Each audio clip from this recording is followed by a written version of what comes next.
Hello, patrons. How's it going? It's been a Greetings, friends. while since we've talked to you all with some exclusive Patreon content, but we noted this, I guess, before Brennan got married. Things were going to get crazy. They were going to get a little bit busy, Yeah, but hopefully we are on the other side of all of that now. hopefully we're back to ground zero. Is that what you're saying? Yes, in one way or another. And of Uh, course, when I come back from my honeymoon, it's like, yep, award season, movies, dumping I ground. know. Watch them now. It's all crazy. I know Brendan and I were trying to figure out how we're going to, to get all these reviews done because there's just so many movies coming up. So I guess you Sacrifices guys, will have to be made. yeah, I guess to bring you guys into it, because we probably won't get into this on the main show, because there's a lot of movies coming out soon. I mean, what was it this weekend? We got The Hunger Games and there's Next Goal Wins. Yeah. Brendan and I also, like, I've seen The Holdovers, and so we're waiting on Brendan to see it so we can do that review. Yeah, I'll see that this week. May December is coming out soon. Saltburn is getting a limited release this weekend. Rustin is hitting Netflix, and this doesn't even count. Like these movies that we could review, like because we had talked about doing the Kane Mutiny Court Martial a month ago. Yeah, And there's I also still would there's like also to the talk film. about. Yeah, Oh, go ahead. Yeah, I was just gonna say, like, and alongside that, there are a few movies that kind of fall into this certain category. A movie like Naiad, which is available on Netflix right now, a film that I think you and I have we've both seen that. I don't think that's gonna be one that we give a full review to. Probably not. Yeah, Yeah. So yeah, because there's those, like, I watched the movie Fingernails on Apple TV with my girl Jessie Buckley. I yeah, don't know if we'll dedicate a full review to it. Same thing with something like The Burial that came out a month ago. Like, these are movies I think that are worth talking about or mentioning in hmm some way, but I don't know if we'll give them full reviews. So we'll, like, on and on yeah, Patreon, before the new format, we used to have like these catch up episodes where we'd hmm have like 5 of these films and we'd basically do a bunch of mini reviews, mini conversations on them. yeah, So I think we're gonna put a few of those together for those that fall under, yeah. that slip through the cracks rather. So Yeah. And it's really just unfortunate timing. yeah, It's not a representation yeah, of how we feel about those films, whether we think they're not worth talking about comparatively. In fact, some of these ones that we might lump into a episode like that could end up being among our favorites of the year. It's just all a matter of timing, which means we'll talk yes, about it more at the end of the year. exactly. Yeah. So So well, in fact, some of these will probably be even better than some of the movies we actually gave full reviews it's to, very but possible. Yeah, sometimes it's worth talking about the Marvels because there's it actually a is. discussion there. It's Yeah. still a fair movie, but Yeah, at the well, same like, t- yeah, we'll yeah. talk about Napoleon coming up, and I don't even know how to gauge where we'll stand on that because I every thought I've seen on that film is so well, different from the next this one. okay, I know we're getting a little sidetracked because we have some Patreon content to get into, but a movie like the Napoleon, I am half tempted to wait to watch that until the 4-hour cut's available. Yeah, And yeah. because my fear is that it falls into a similar situation as you remember Sergio Leone's Once Upon a Time in America from Oh, yeah, 1984, yeah. which is nearly a 4-hour movie. But when that movie first came out, the original cut in theaters was like under 2 hours, and it was Yeah. destroyed by critics until they saw that 4-hour cut. Which Uh-huh. I admit I still don't love the 4-hour cut, but it's at least a movie. Right, Yeah, it's at least a sure. movie. Yeah, no, And I might want to that's wait for Napoleon for that same reason. yeah, that happens from time to time, and I don't know how to feel about Napoleon because every single sentiment I saw on it was so vastly different. Like, I've never seen a response like that.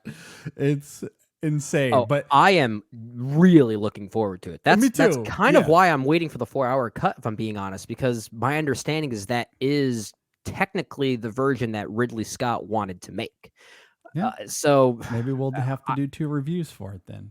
I wonder how different they are. Yeah, it would be interesting to see how all of that unfolds. But that is to Yeah, say, there's a lot coming out that we'll get to. Some of it may or may not end up on our year-end stuff, but yeah, certainly some big movies from some big names we want to get to, and we'll get to as many. as we can. Brendan and I might have to split up some of them. We'll bring Dave back, I'm sure, for a few if we can talk him into it. Oh, And some Dave. guests. So anyway, that's what's happening in our on the film side. Dave will be joining us for a re-review of the Marvels. I joked about that with him on the show last week, and I think he was silently giving me the middle finger. So Yeah, of course he was. That's a very Dave thing to do. for sure, it was pulling teeth just to get him to do that episode on Marvel. It's just I know. ironic how timing worked out in that way. But transitioning here a little bit because Brendan, in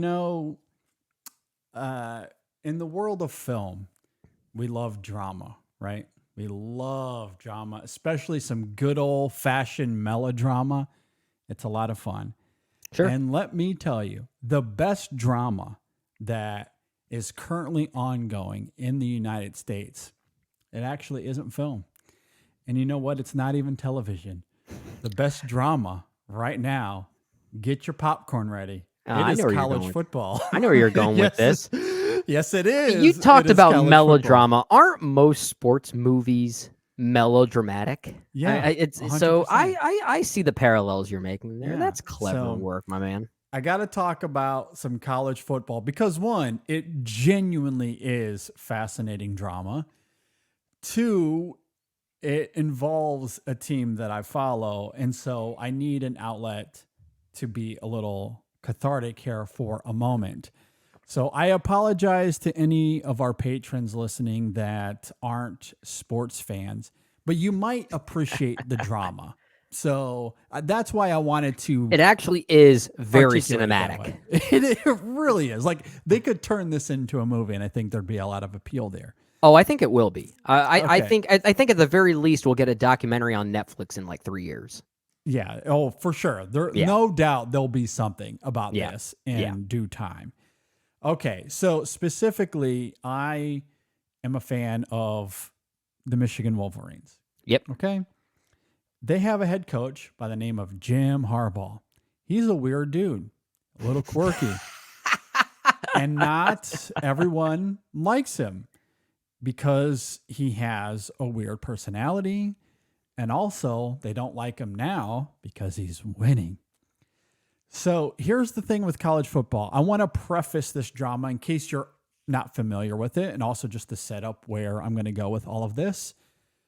In college football, or actually, let me phrase it this way. If you watch the NFL, there is a mechanism in place in which the coaches are able to get the plays into to the players on the field. Right. And it is through a communication device inside the helmet of the quarterback. Many Yep. of us know that. Yep. In college, they do not use this. Mm-hmm. They do That's not right. use this.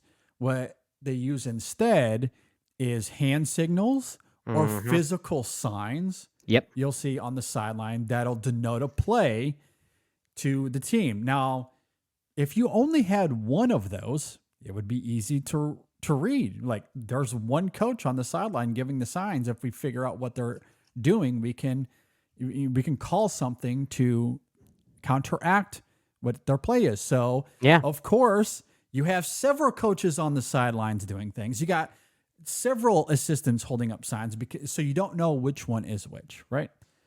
Right. So that's all part of the fun. Now, let me say this. There has been discussion about using the headset communication for the quarterbacks, and guess what happened? Coaches in college said, no, Yeah. no. We don't want it. We don't want it. You know why? Because coaches love stealing signs. Mhm. There are coaches, many coaches, that get paid millions of dollars because they're very good at it. And so they don't want the headset communication to go away because they have an advantage. They're very good at decoding the other team's signs, and they use it to their advantage, and it's gotten them paid handsomely. So here's the thing. Stealing signs is legal. In game, it is perfectly legal. It has been legal for a long time. However, scouting a team in advance that's on your Mhm. schedule also legal as long as you don't send someone from your staff to scout them in person. Right. That is a huge distinction to where this conversation is going to go. However, there's some context even with that, right? Mhm. This is a rule that came about in 1993 when cell phones didn't exist Yep. and you had to send in a camera crew, a literal camera crew. You had to send in Martin Scorsese to record the other team in person. Mhm. Mhm. And at the time, the only people that could afford the Martin Scorseses of the world were Michigan and Ohio State and Alabama and Texas and all of these teams with money. Yep. Yep. These low-level teams, your Indianas and your Bowling Greens and your Toledos, they pouted because we don't have the funds to hire Well, yeah. Steven Spielberg. They are at a disadvantage. They're at a disadvantage. So the NCAA made a rule, said, hey, you can't send someone from your staff to scout in person in advance. Can't do it. And the reason is because you had to hire actual film crews with huge ass cameras on their shoulder to go do it. That was the only technology they had back then, right? Yeah.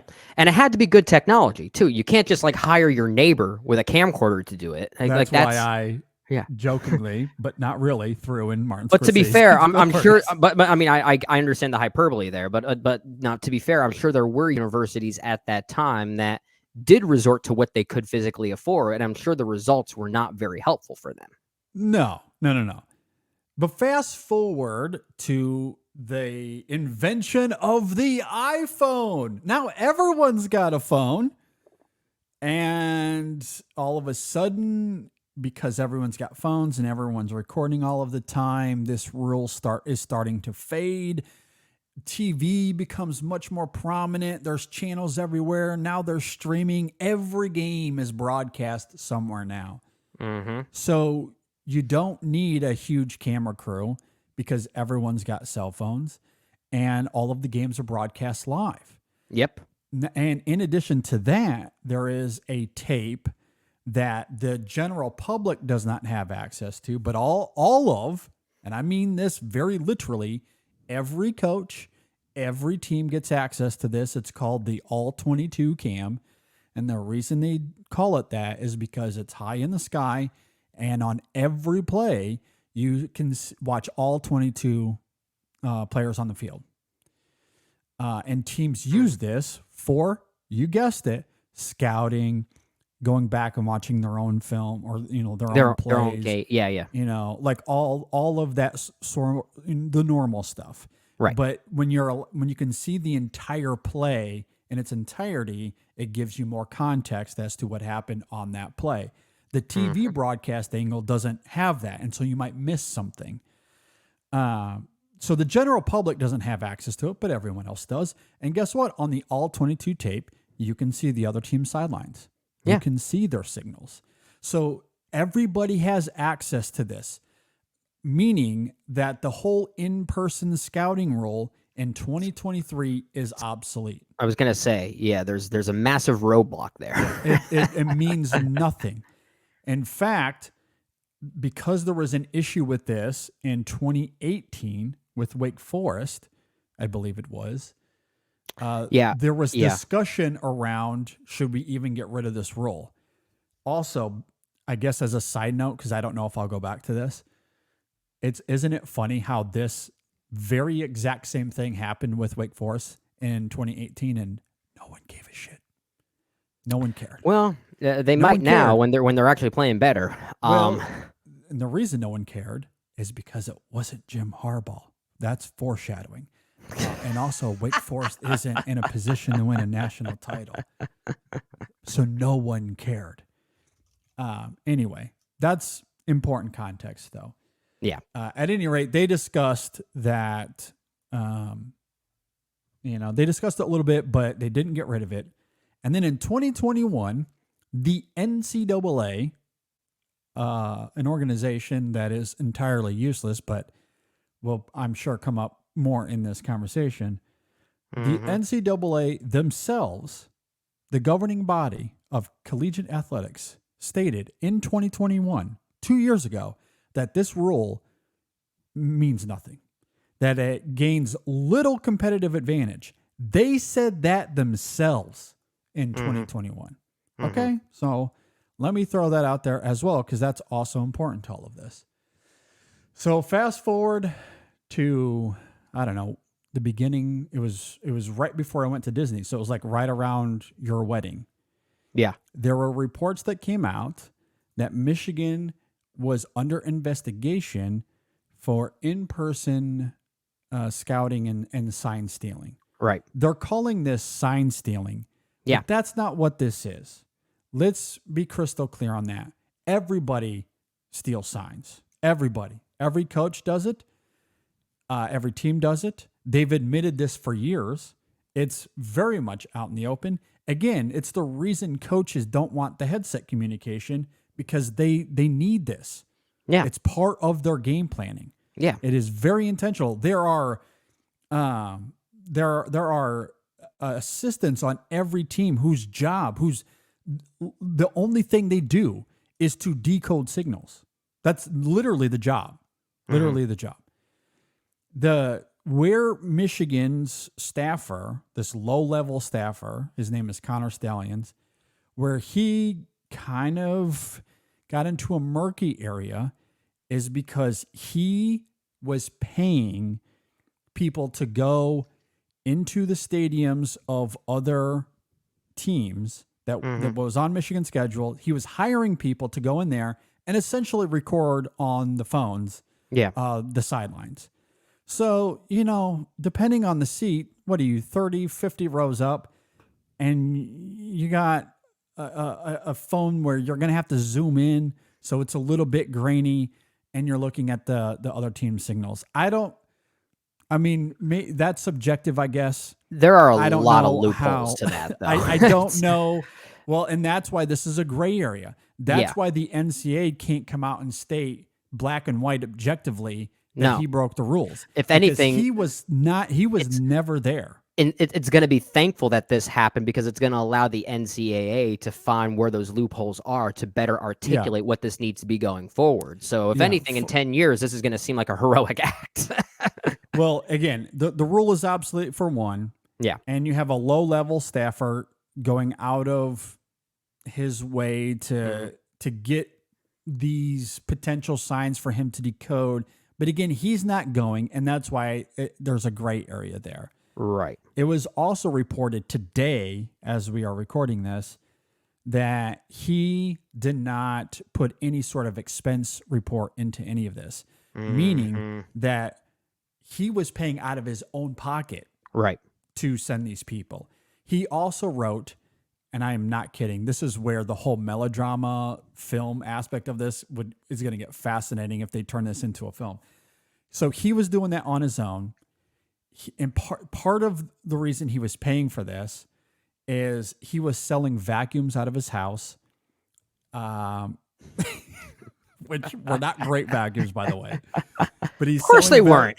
He's selling vacuums out of his house. He's also attaching like players that are on the team. He's attaching their names to the business, maybe illegally, and that's where.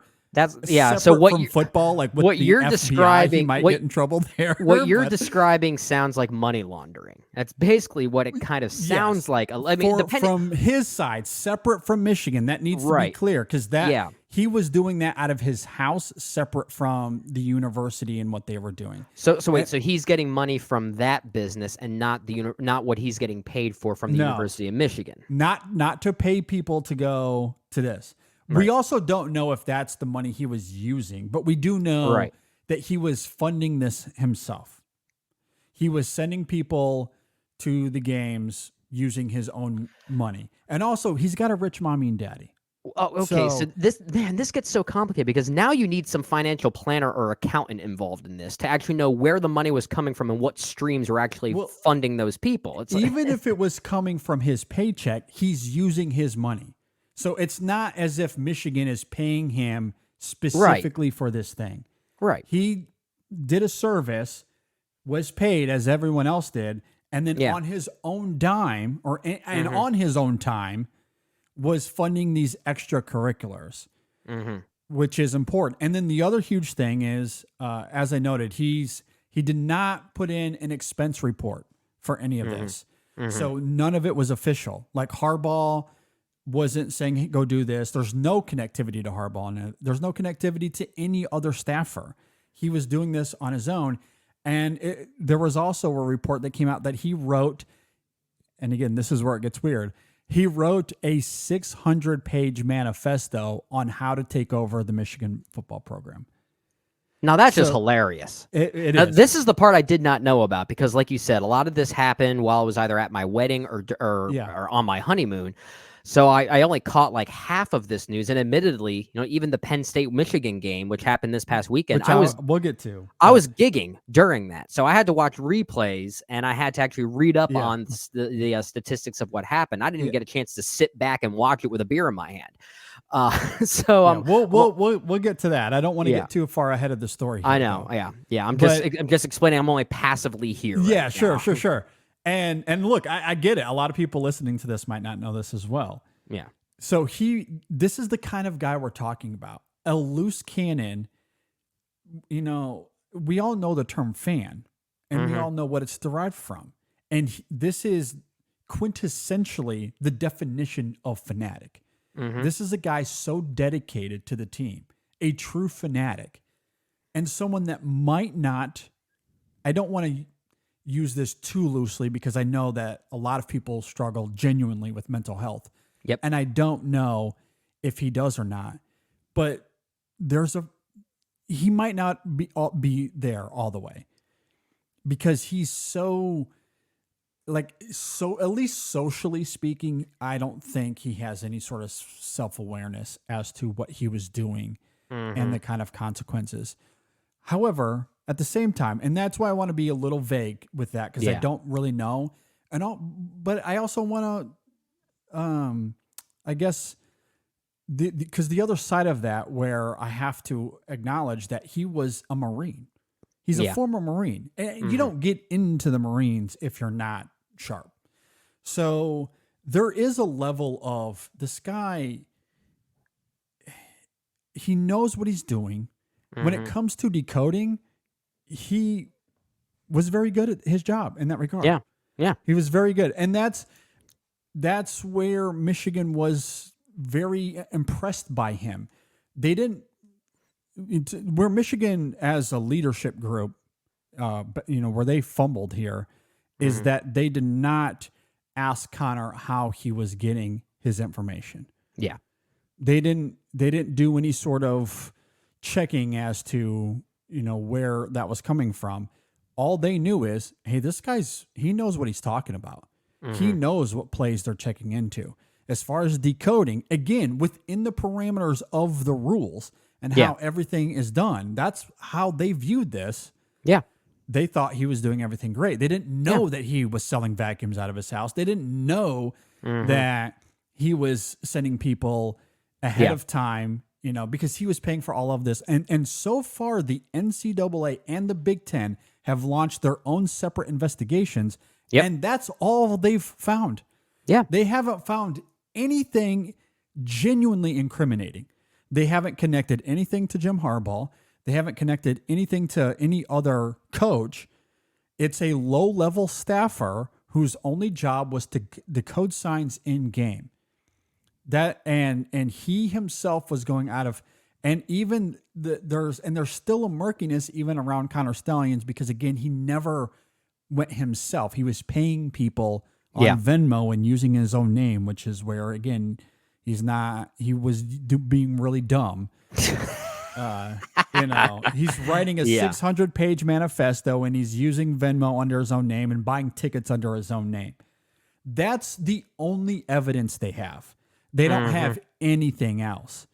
Now, the NCAA, like any other huge governmental-like organization, they take their time doing these investigations for one, due process, and also it's just a lengthy thing. I mean, this Kansas basketball situation that they were doing, for one, were way more serious allegations.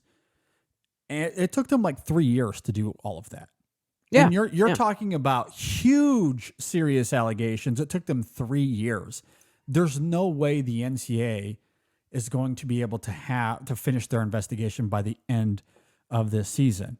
And right now, based off the evidence, now if the NCAA comes forward with something else, this conversation might be outdated.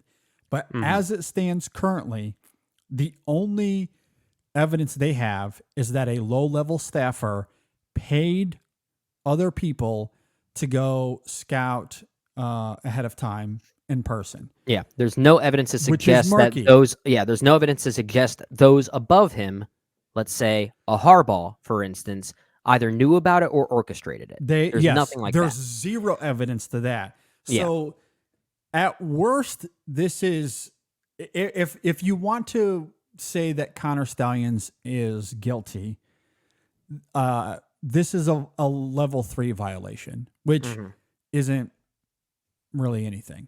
You know, you pay a fine, you're done. That's it. End of story. The highest level of violation by the NCAA bylaws is level 1, which is what Kansas was accused of. I think they had like 3 or 4 level 1 violations.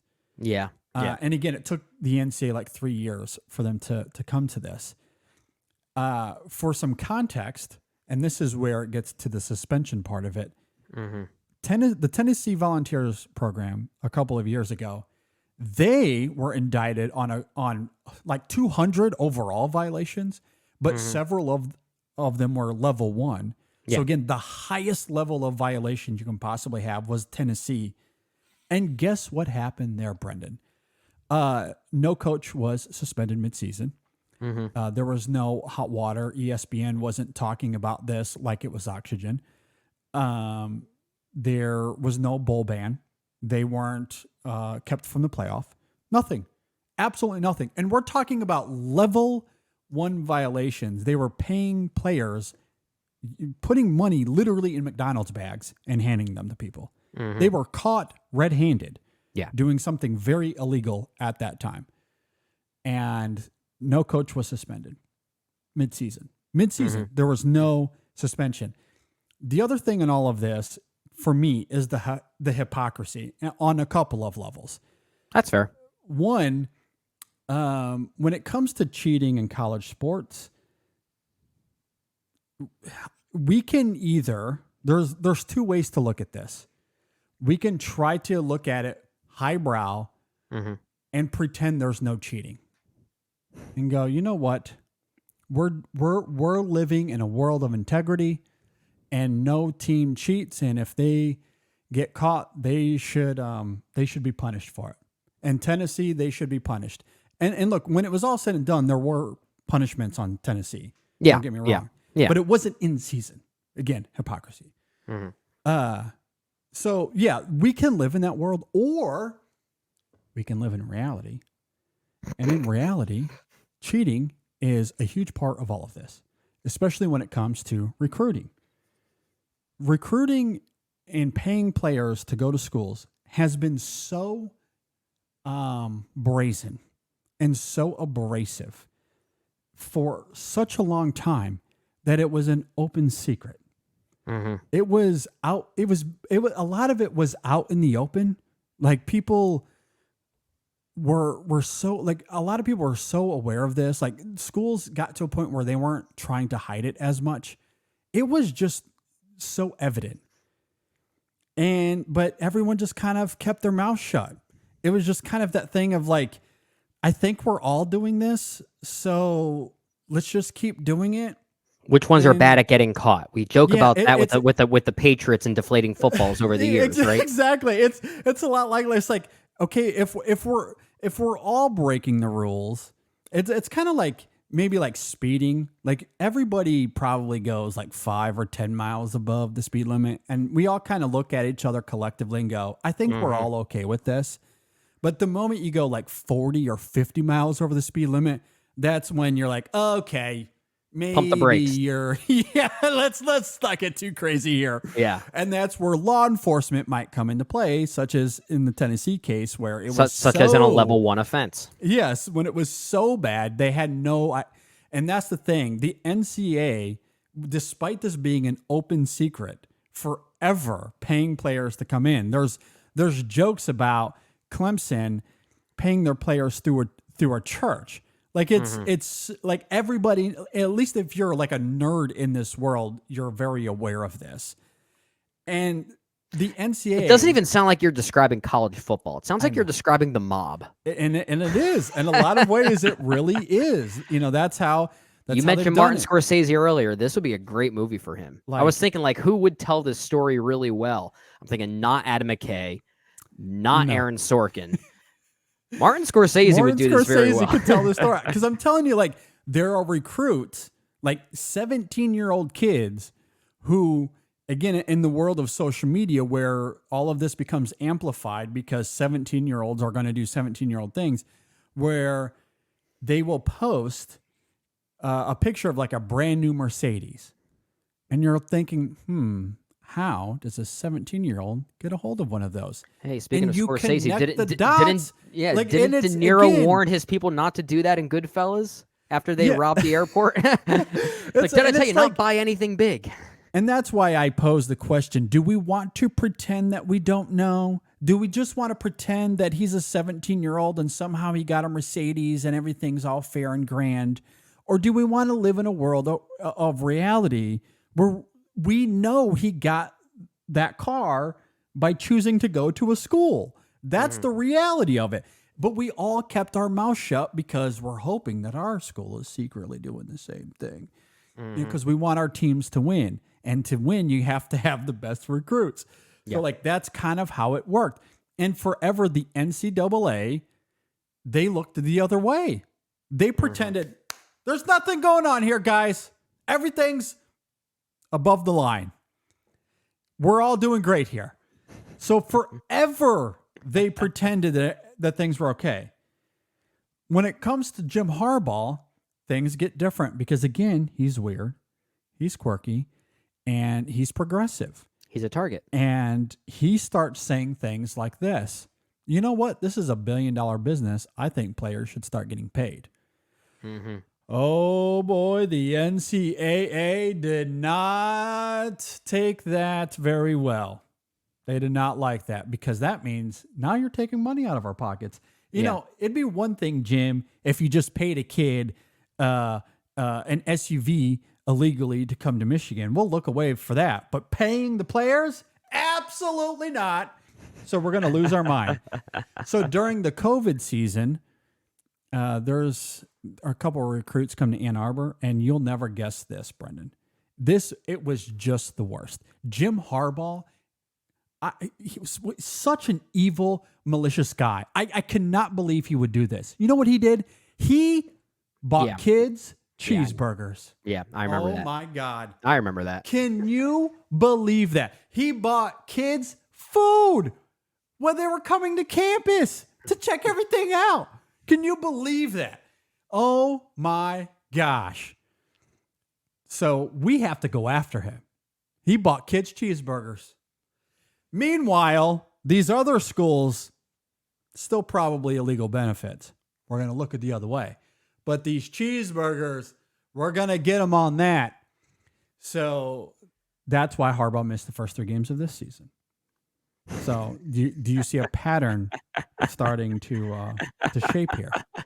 I see a very elevated and very animated JD, and I'm really enjoying myself right now. I'm just saying there's a pattern for, like, we can't have that. So we have to go to capital H hypocrisy. So that's part of it. Then we get to the Connor Stallions thing. And you know, they can't connect this to Harbaugh.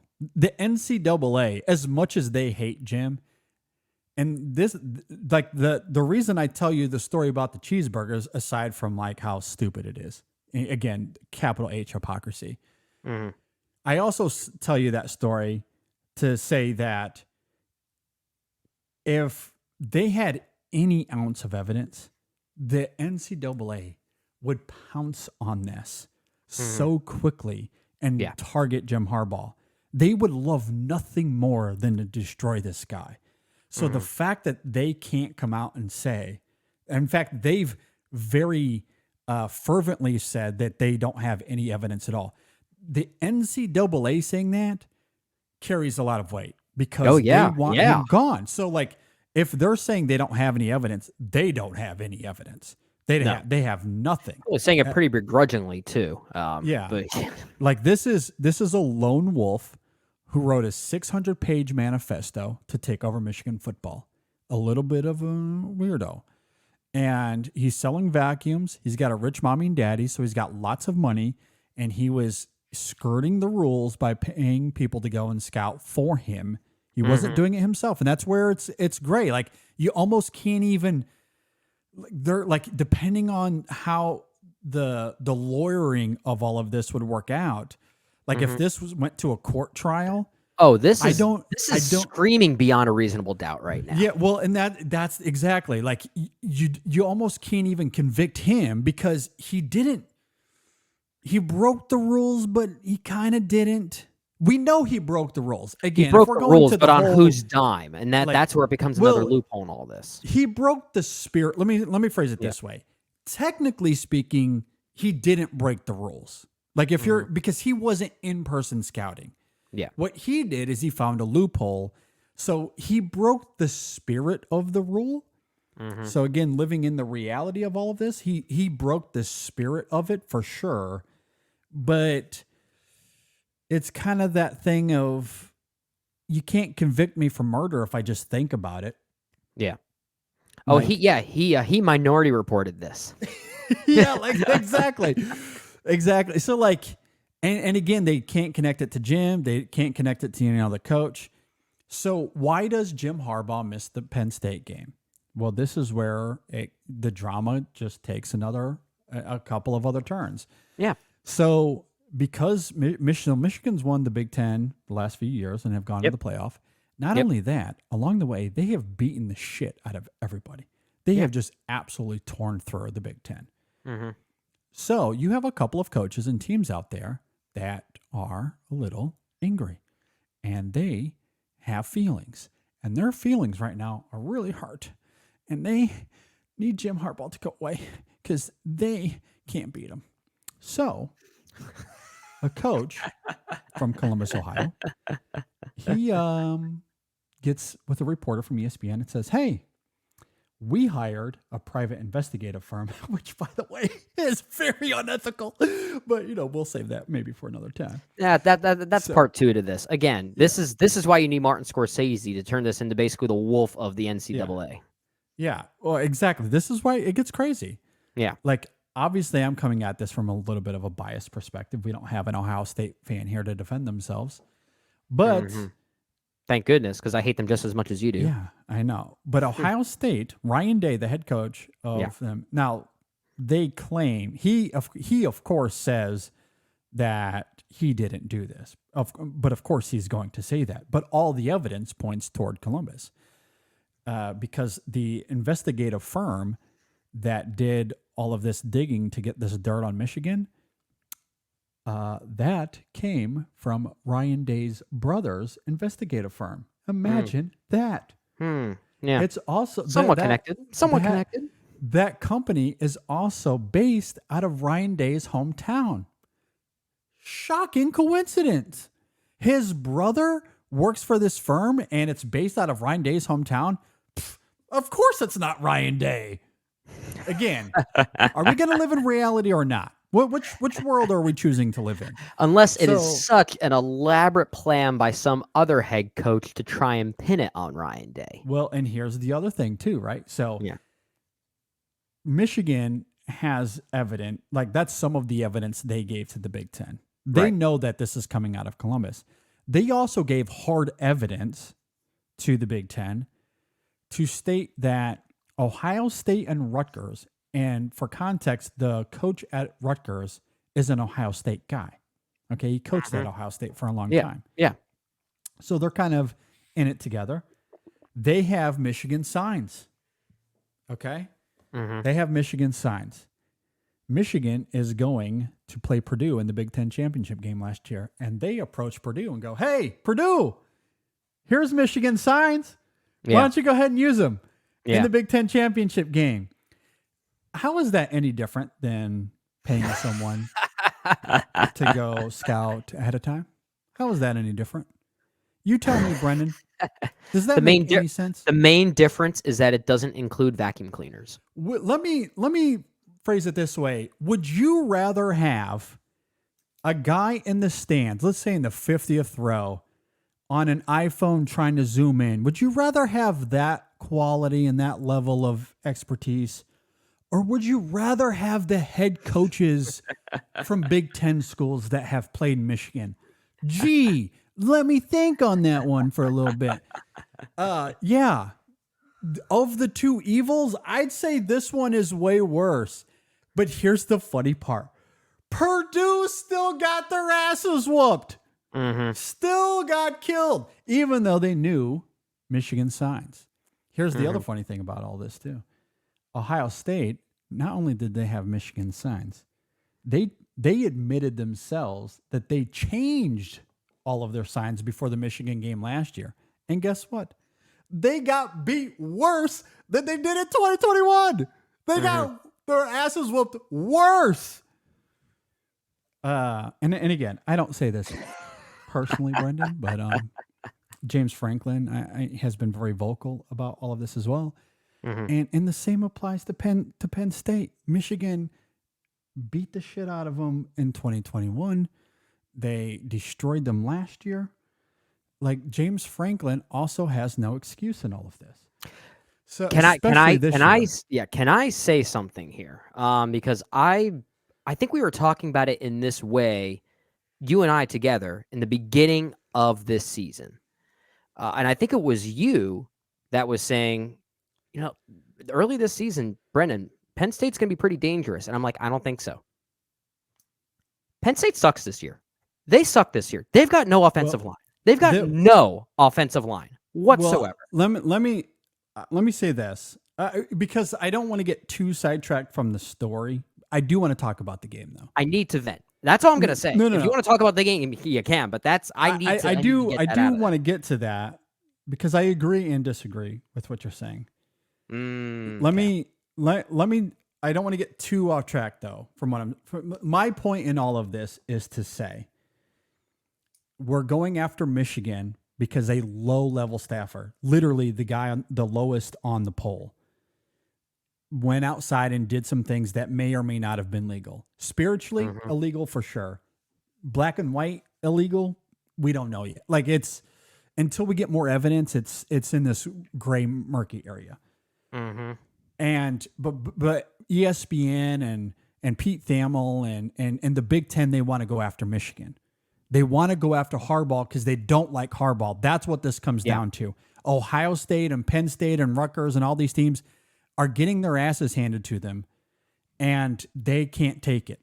They're Charmin soft, and they need to get rid of Harbaugh. That's what this really comes down to, especially when you look at the timing of the suspension. This is unprecedented.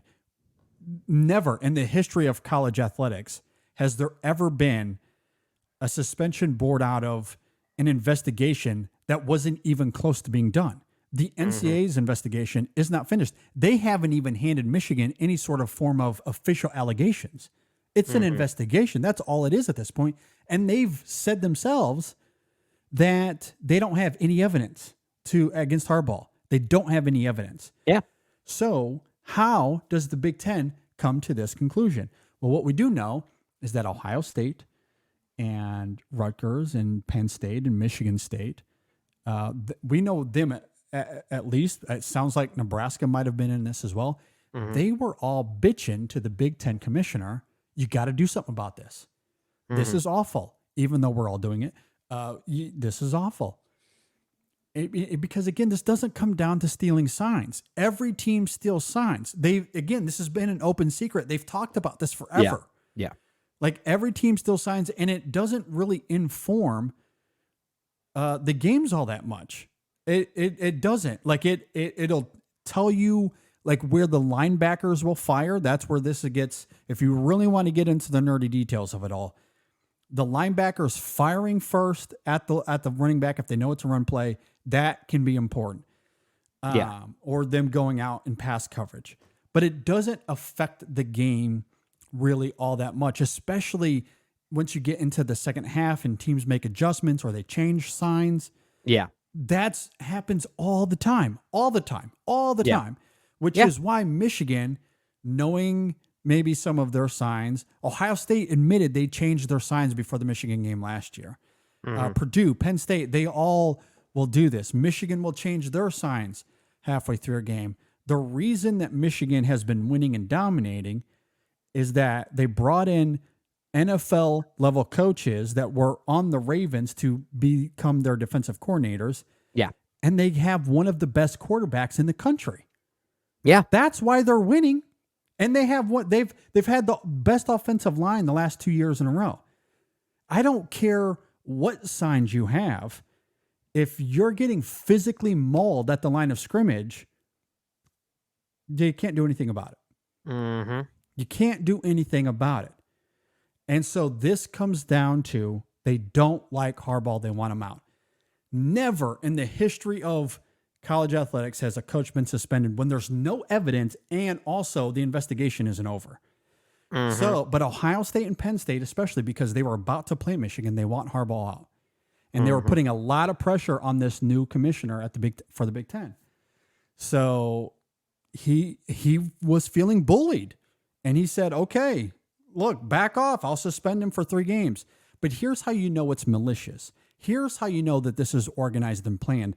Aside from the ESPN releasing information, like the PR sophistication of all of this is one thing. Yeah. They were very deliberately leaking information and leaking out reports at a specific time. And ESPN has been hammering this home because they have everything to gain by the Big Ten being out of the playoff picture and one of their, like the SEC or the ACC getting in, because those are the teams that they're paying for. Fox has the Big Ten. So guess what? All of the talking heads on Fox are like, this is nonsense. This isn't that big of a deal. We're talking about a level 3 violation. So a lot of this is politics. It's not even objective. Yeah. Did That's Michigan fair. do anything? That's fair. This isn't a scandal. The only reason this is a scandal is because there's money at stake. Yeah. And everyone, because Michigan's number 2 in the country, literally everyone else in the top 10 has everything to gain by Michigan coming out. So of course they're going to be vocal about this. Of course Penn State's going to be vocal. Of course Ohio State's going to be vocal. They have everything to lose. Yeah. And they have everything to gain by Michigan coming out. So that's what this really comes down to. And that's where the whole Scorsese thing could get fascinating because we've seen him do this. We've seen him do this, right? And so very deliberately, Michigan was getting on a plane to go to College Station at 3:00 in the afternoon on Friday. Okay. And Michigan beat reporters were following this like OJ on the highway because is Harbaugh going to be suspended? If so, is he going to fly out? Like what's happening? Yeah. So they follow him to the airport. They follow him to the gate. They watch him get on the plane. They literally watch the plane take off. There's tweets just following this out. Okay, Harbaugh is in the air. He's with his team in the air. We don't know. So the Big Ten waits for Michigan's plane to get in the air. Once it's in the air, then they leak to the press first. They don't even tell Michigan. They leak to the press that Harbaugh's getting suspended for 3 games. So they can't. So Michigan can't say anything because they don't know until they get to Pennsylvania. Yeah. So it's leaked to the media. They land. Of course, they're furious because the media found out before they did. And so now they're scrambling to figure out what to do. So they go to get an injunction, and for a long time they're fairly confident that they're going to get this injunction. But guess what? Last Friday was. It was the observed holiday for Veterans Day because Veterans correct. Day was on Saturday. That's correct. So guess what? The courts are closed. Yeah. So getting an injunction on a holiday on a 3:00 is proving to be extremely difficult. It's well timed. Well It's timed. extremely malicious in its timing. So they try to get the injunction, but because it's a holiday and there's just so much involved in getting it, Michigan wasn't able to get the injunction in time, and so they set a hearing for this Friday. That's how intentional and malicious this is.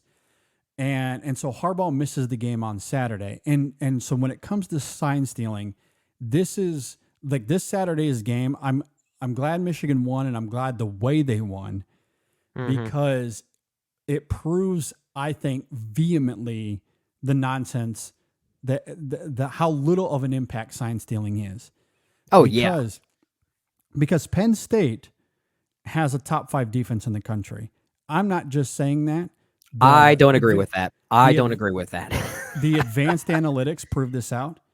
Their defense is legit. They're playing the same game over and over again.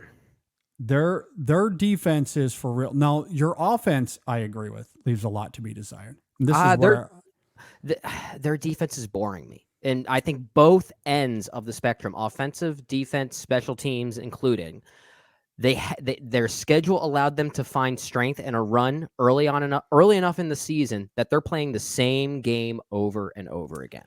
Well, the only reason they lose to Ohio State is because of a bad holding call when they're trying to drive. Well, that was a bad holding call, but at the same time, I still don't think their performance was up to par as what it should be. And you take that same performance, you sandwich it against Michigan. It's basically the exact same report card. It really is. That defense is good. I'm telling you, it is. And not bad. The advanced analytics bear but it out. At the same time, you have to put weight on a defense when every single time in these two situations, they can't win the game. They can't win the game. I will say this though, especially if you watch it. You watch the game, and Penn State's defense knows where to be a lot of the time. Their defensive ends are NFL draft picks, first, second round draft picks. They have some dudes on that defense. They have some dudes, but I feel like they're not working together very well. Well, we can talk about coaching at another time. Yeah. But Penn State, I think pretty vehemently that is a real defense, especially because I've seen Michigan's offense the last 3 years, and they have manhandled everyone they've played, like even Ohio State. Like it hasn't even been close. That is the most they've struggled out of the last 3 years. And it's not even close. But even so, Penn State's defense kind of made it easy for Michigan to notice where the weaknesses were. And that's where the Wolverines were able to add 2 offensive linemen because they knew what they could take advantage of. And that's the thing. There is an argument that I think the defense, while as strong as they are at Penn State, they're too transparent. And that transparency is coming through. Well, here's where I would I don't know. I don't disagree, but well, actually I do. I do disagree in this sense. Okay. It's hard to judge them conventionally because Michigan did not run a conventional offense in that game. Mm-hmm. And this is where the whole sign stealing thing comes in. Okay, so they have some dudes, especially on that defensive line. They have a very good linebacker core. Going into that game, Penn State had the number 1 rush defense in the country. The number 1. Again, those are just objective numbers. And it's not just basic surface level numbers.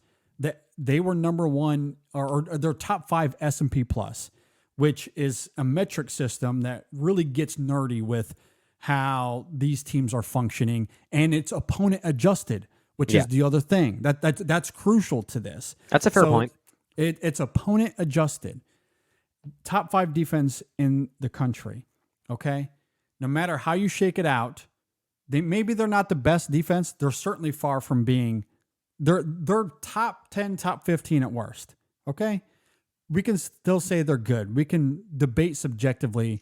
I'll say they're good. Yeah. But I think numbers can conflate the argument a little bit for me because I'm seeing the same play. I'm seeing the same movements over and over again. I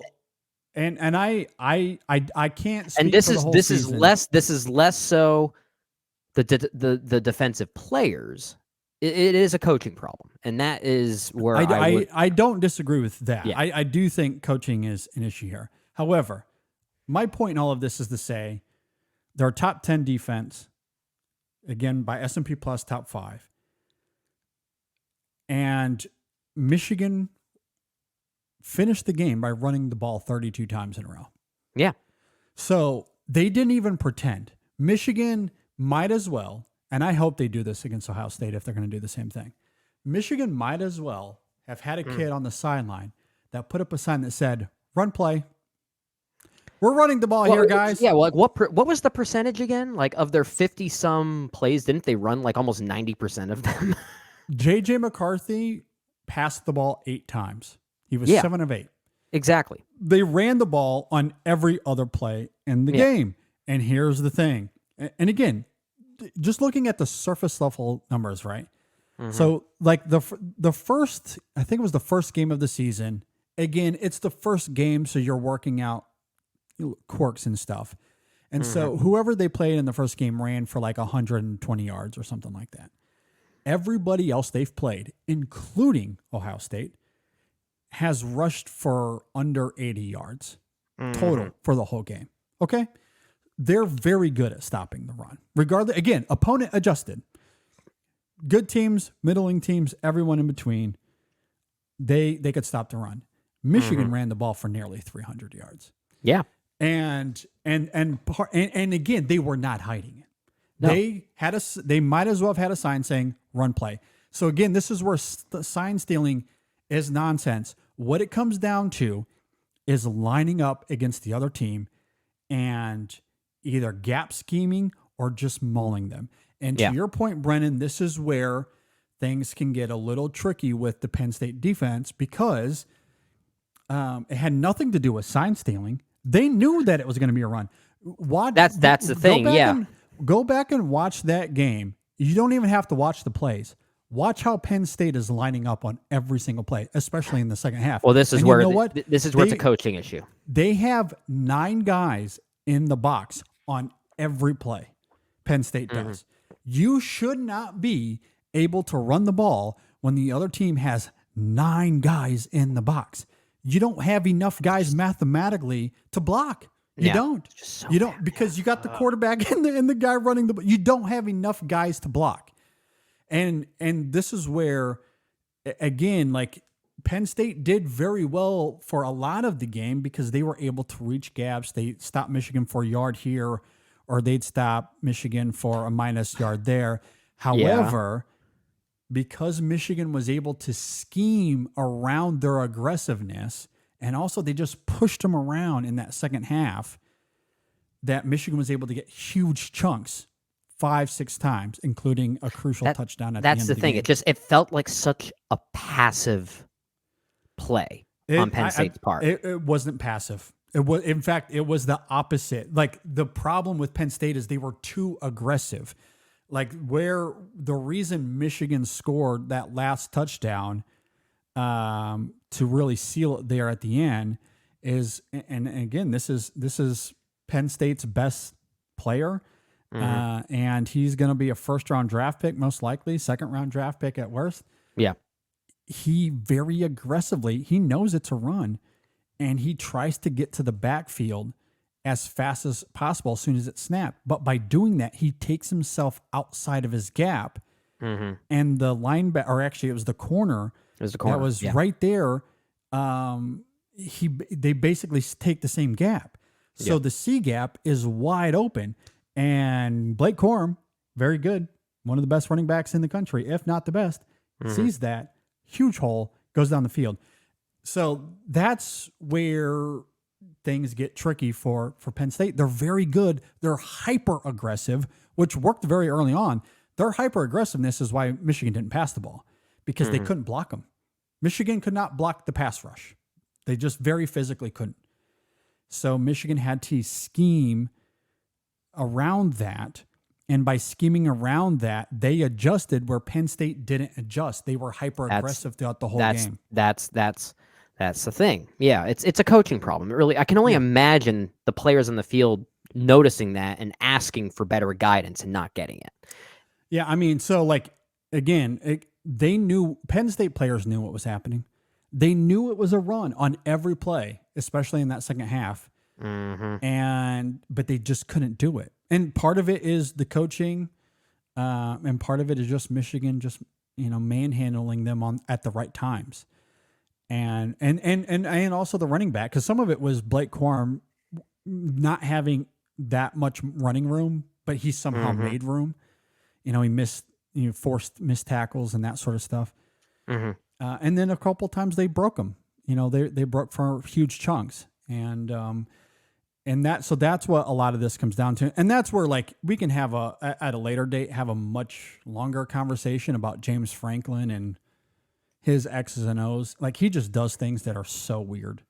He's a great recruiter. Great recruiter. He's a horrible in-game coach. Like, I don't want to get too bogged down into this, but like not like going for 2 there at the end of the game, because if he just kicks it, it's a 1-score game. It's 8 points, but it's a 1-score game. Yeah. But by going for 2 and missing, all of a sudden becomes a 2-score game, and now the game is definitely over at that point. Yeah. Like, it's just so weird. Like, I don't understand. At any rate, I don't want to get down that rabbit hole too much, I guess. But anyway, I don't either. But at the same time, I know we were talking about the defensive side of Penn State's game. I just have to echo once again, if they truly do have one of the best defenses in the entire country, and I guess that argument could be valid, even though I'm a little bit more biased and I'm kind of pushing that down a little bit more. But man, they may have one of the worst offensive lines in the country right now. Their offense is not great. And Drew Aller, I know he's young. He's young. only 19, I don't but- think he's the problem. There's no synergy between him and it's really the wide receiving game just not existing. I mean, and that's the thing. Like, what I've seen from Drew Aller, I don't love, but it could be he doesn't have weapons to throw to. I don't think he mean, has the they don't- weaponry because he's run plays himself that I actually thought, oh, okay, he tried to run the ball. That's at least a little bit different. He at least tried something, and sometimes he succeeds, sometimes he doesn't. Yeah. How many times I lost count he would just hand it off to Singleton for a basic run? Now, Yeah. earlier in the season, that became such a recurring play. I think they became a little bit pigeonholed to it. And I think that's the problem. Being so young, being so fresh into this new world, you find something that works, Yeah. you get used to it. And Yeah. that's why I called the game overall passive, which really should have been more reserved for the offensive side, because it is just so offensively they were super conservative. yeah. But Michigan kind of knew that going in, because Drew Aller, again, whether it's Aller, the offensive line, Penn State more than me, but his average yards down the field, like his yards down the field per throw is like 3.7. It's not great by any means. So he's not, like, when he is throwing the ball, he's throwing a screen to either a receiver or running back, or he's throwing it a 5 yard out. Like, they had like 20 some first downs on the low 20s. I think it was 22 first downs. They ran 19 of them. I mean, how easy is that to decipher for the defensive side on Michigan's part? Well, I mean, Michigan was able to. I mean, Michigan has one of the best defenses in the country too. The point I'm saying is it's very easy. Well, I mean, it's easier when you don't throw the ball down the field. Like, they weren't even trying to throw the ball down the field, and that's the problem. Like, when like for Penn State defensively to take McCarthy out of the game simply by manhandling Michigan's pass blocking was huge. Because the reason it's hard to game plan against Michigan's offense is because McCarthy can throw the ball like it's no one's business. Like, his average yards per play down the field is like 13.7. Yeah. Like, Michigan will throw the ball down the field, and they're very successful at it. But McCarthy can't do that if there's no one protecting him. And so then they were forced to run the ball. So, but Drew Aller hasn't done that all year. He's struggled to throw the ball down the field. However, whatever it is, whether it's him or not, but Penn State can't throw the ball. That's the problem. There's a lot on the wide receiving end that is just, it's not helping him. It's not helping him. I think he has potential, and the way you said it before, the lack of weaponry is really, I think, the biggest problem here. Yeah. Well, we'll certainly talk. We can talk more about that later. At any rate, all of this to say, so it's funny that Harbaugh is suspended. Michigan still wins the game. despite him getting a suspension that he does not deserve. There's no evidence against him in any of this. So he wins. Of course, the Big Ten, I'm sure, is pretty upset about it.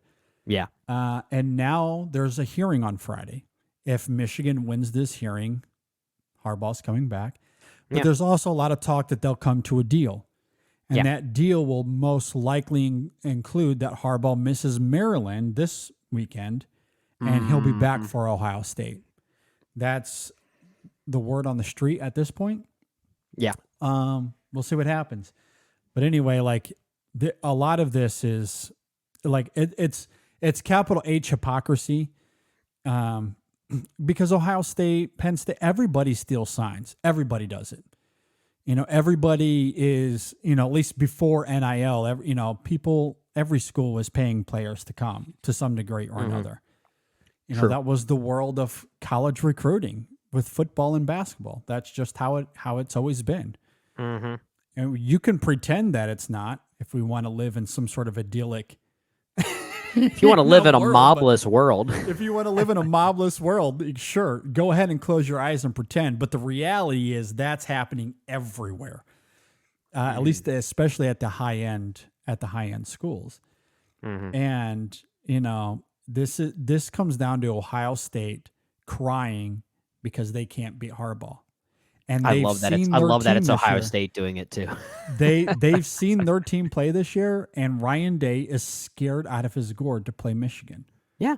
That's what this is. He's scared out of his mind, and he doesn't want Harbaugh to be there because he knows that if he loses, despite success everywhere else, if he loses to Michigan 3 years in a row, he's likely out. Isn't it ironic how some football programs are way better at scheming than they are actually coaching and playing?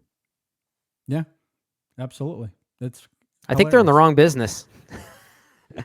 Or maybe the right business, according to who you ask. Exactly. At any rate, thanks for indulging me in all of that. In session sports comes to an end. Appreciate everyone for listening to all of this. Hope you enjoyed it. And stay tuned for the episode. Let's get to some movies now. Absolutely. All right. See y'all.